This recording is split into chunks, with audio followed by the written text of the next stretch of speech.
오늘은 세계 군사 강국들만 개발하고 보유했던 장거리 초음속 대한 미사일에 대해 알아보겠습니다. 우선 영상 소개 앞서 작년에 한국이 대한 미사일을 개발한다고서 영상에서 소개해드린 적이 있었습니다. 그런데 한국이 무슨 장거리 대한 미사일 개발하냐고 하시는 분들이 많았습니다. 그래서 제작했던 영상이 한국이 개발한 대공 미사일이었습니다. 한국도 대한 미사일 개발에 필요한 기술력을 보유하고 있다는 것을 말씀드리고 싶었었는데요. 그런 분들에게 꼬리가 전해드리고 싶은 말씀이 있습니다. 여러분이 생각하신 것 이상으로 한국의 방산 무기 기술력은 상당히 높은 수준입니다.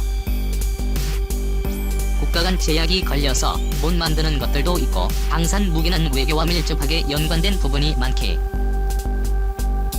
때문에 그런 외교 마찰을 피하기 위해 안 만드는 부분도 상당히 많습니다. 또는 다른 국가가 모르게 은밀히 진행하는 부분도 있습니다. 예를 들어 현무 미사일 가치 사거리와 단도 제한이 들리자마자 1년도 안 돼서 현무 미사일의 개량형이 나왔습니다. 외부에 노출된 정보로만 한국의 방위산업 기술을 한심하게 평가절하 하시는 분들이 계셔서 이런 말씀을 올립니다. 그런 분들에게 이 말을 꼭 하고 싶습니다. 지금 이 영상을 보시는 당신은 어느 나라 국민입니까? 자랑스러운 대한민국 국민입니까? 아니면 한국인을 가장한 외국인입니까? 나라가 강해지는 것은 자주국방으로 가는 길입니다. 일어나면 안 되겠지만 국방 비리가 발견되면 따끔하게 지적하고 채찍질하고, 일을 못하면 잘할 수 있도록 독려해줘야 하는 것이 지금 대한민국 국민이 해야 하는 역할이라고 생각합니다. 그럼 본론으로 들어가서 2012년 국내 언론을 통해 한국의 최대 사거리 500km 음속 3에서 400급의 초음속 미사일을 2020년부터 배치한다는 기사가 나왔었습니다. 현재 차세대 대한미사일 개발 흐름은 미국을 중심으로 에이즈의 미로 8시의 제2의 등으로 대표되는 암소과 장사정의 컴팩트한 스텔스 설계에 대한 미사일군과 러시아를 중심으로 3.2 직권으로 대표되는 거대한 초음속 대한미사일로 이렇게 두 분류 흐름으로 재편되고 있습니다. 한국의 국력과 부족한 기술 여건을 감안하면 한국은 이 중에서 일단 초음속 대한미사일부터 개발을 하고 있는 상황입니다. 현재까지 알려진 국내 초음속 대한미사일의 재원과 크기를 감안하면 가장 가까운 형태는 러시아, 인도가 현재 합작 개발 중인 1.5톤급 내외인 도라면서 N과 대만의 슈펜슬이라 할 수 있습니다.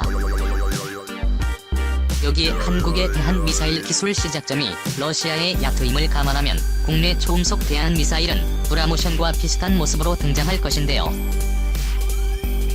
하지만 브라보섬은 공대함용으로 개발되고 있기에 한국의 함대함 지뢰함용으로 사용하기 위해선 부스터를 장착해야 하는 등의 추가 개발이 불가피할 것으로 보입니다. 브라모스는 러시아와 인도의 합작 개발로 무게는 3톤, 최대 사거리 450km, 최대 속도 마하 3 이하의 초음속 대형 미사일입니다. 이 미사일의 원형인 오릭스의 수출량이 양원제에 비해 1조 5천원가량의 무게를 줄여서 개발했습니다. 현재 이 두 나라는 마하바라지콘 또는 브람스라고 불리우는 극초음속 미사일도 공동 개발 중입니다. 한국이 개발하는 초음속 대한미사일의 재원은 최대 사거리 500km, 속도는 줄이 6m, 직경 531로 무게 1조 톤으로 예상되며 유도 방식은 관성항법 장치에 GPS 유도 폐유 액티브 레이더 밴드 적외선 영상 시커를 탑재 종말 유도 단계에서 파괴를 극복할 수 있는 방법으로 조정이 가능합니다. 국내 초음속 대형 미사일은 초음속 대한미사일 기본 1톤급의 컴팩트한 크기임에도 불구하고 무려 500km나 되는 최대 사거리와 3가지나 되는 혼합한 복합유도 방식을 선택했다는 게 특징입니다. 현재 진행 중인 기술이 들어간다면 현존하는 대한미사일 중에는 세계 최고의 재원을 가하기 때문에 가장 위력적인 대한미사일을 한국이 개발하는 것이라고 할 수 있는데요. 하지만 세계 최고의 성능을 갖기에는 넘어야 할 산이 남아있습니다.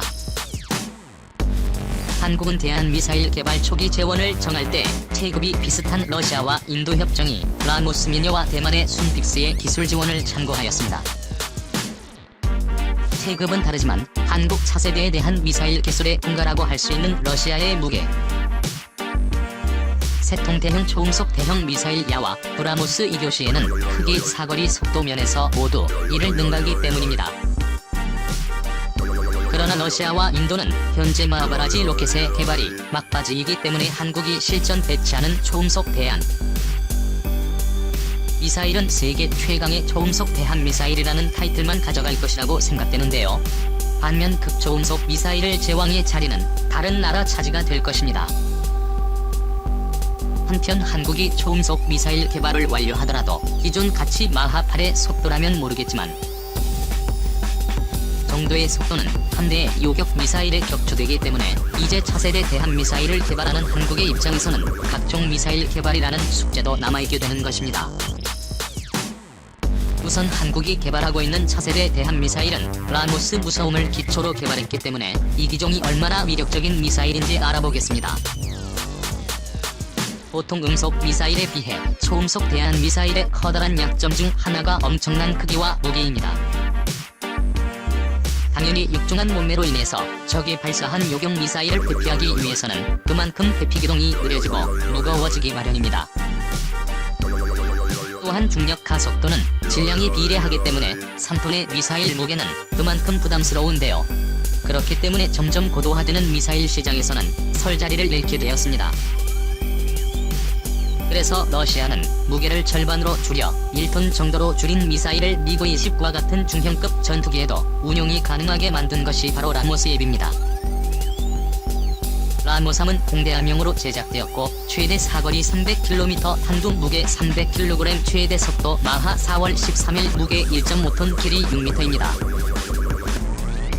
유도 방식은 한국의 차세대 대한 미사일과 마찬가지로 관성항법 유도 장치와 종말 유도에는 액티브 레이더 시커를 사용합니다. 공동 개발국이자 기술 제공국인 러시아는 아마도 800 카운트를 이미 보유하고 있기에 프랑스와 같은 미사일에는 특별히 관심을 두지 않았습니다. 하지만 러시아가 한국과 인도 측에 기대하는 건 기술 제공 대가로 얻는 거액의 개발비인데요. 러시아는 그 돈으로 더 성능이 좋은 스크램적 기술을 이용한 고성능의 초음속 미사일을 만들고 있는 것입니다. 현재 러시아는 세계 최초로 초음속인 마8의 7권이라는 괴물을 실전 배치할 예정입니다. 따라서 우리가 2020년 세계 최고의 국산 초음속 대한 미사일에 대한 배치를 시작할 때쯤이면 러시아는 아마도 지적을 더 개량시킨다는 소식을 전해들을 것인데요. 러시아가 이 시스템을 개발하려는 시기는 공교롭게도 한국이 초음속 미사일 배치를 시작한다는 2020년입니다. 러시아는 이를 위해 2019년부터 7호급 순양함의 발사대 개조 사업에 돌입한다고 발표한 바 있습니다. 현재 러시아의 물질이라고 할 수 있는 인도는 라모스의 경우 사거리는 300km로 알려져 있지만 러시아 버전은 500에서 600km입니다. 야운조와 브로민스가 그러하듯이 러시아가 타국에 판매하는 미사일은 다운그레이드하여 판매하기 때문인데요. 우리 한국도 KMS에서 유사한 경험을 한 적이 있습니다. 러시아는 한국의 맥심 기술을 팔았고 우리가 이를 바탕으로 만든 KMS 게임을 배치하는 시점에 훨씬 고스펙의 중거리 세움 체계인 LS-350이 빗질을 발표하여 우리를 허탈하게 만들었던 경험이 있습니다. 단종되는 60년 헬기의 기술을 한국에게 팔아 국산 헬기 수련을 탄생하게 한 유럽이나 러시아도 마찬가지로 자국의 이익을 우선시합니다. 이런 상황은 한국도 타국과 방산 무기 거래를 할 때 같은 상황인데요. 이처럼 국가 간의 거래는 냉혹한 정글이라고 할 만큼 냉정합니다. 그렇기 때문에 곧 개발 완료되는 국산 초음속 대한 미사일 역시 다운그레이드되어 개발될 수 있습니다. 다운그레이드 장인인 러시아의 제품보다 스펙을 높게 만들기는 어려울 수 있습니다. 과거 러시아는 인도의 브라모스 개발 협력에도 작전 사거리는 MTCR 규정을 이유로 300m 이내로 제한을 두었습니다. 그래서 인도는 기존 브라모스 사거리를 600km로 2배 늘려주는 업그레이드 D대형 브라모스야를 따로 개발 중입니다. 하지만 한국이 기술 지원을 참고한 나라가 한 곳 더 있습니다. 한국의 초음속 미사일과 비슷한 체급으로 항모 킬러라고 대만이 대대적으로 선전 중인 중 펜스의 재원도 참고했기 때문에 브람스 때보다 성능이 떨어질 것이라고 속단하기는 이러는데요. 대만이 자랑하는 대만의 슈퍼3는 현재 개발 중이라 스펙이 제대로 알려지지 않은 드라마CM과는 달리 중프랑스의 경우는 스펙이 전부 공개된 상태입니다. 그렇기 때문에 현재 개발 중인 국산 초음속 대형 미사일과 정확한 비교가 가능합니다. 펜슬에는 한국과 동일한 함대함 지뢰함용으로 개발되었습니다. 작전 사거리 최대 200km 액체 연료를 사용하며 램제트 엔진을 사용하는데요. 메인 포스터와 2개의 사이드 포스터는 고체 연료를 사용하기 때문에 최대 속도는 3에 이르고 있습니다.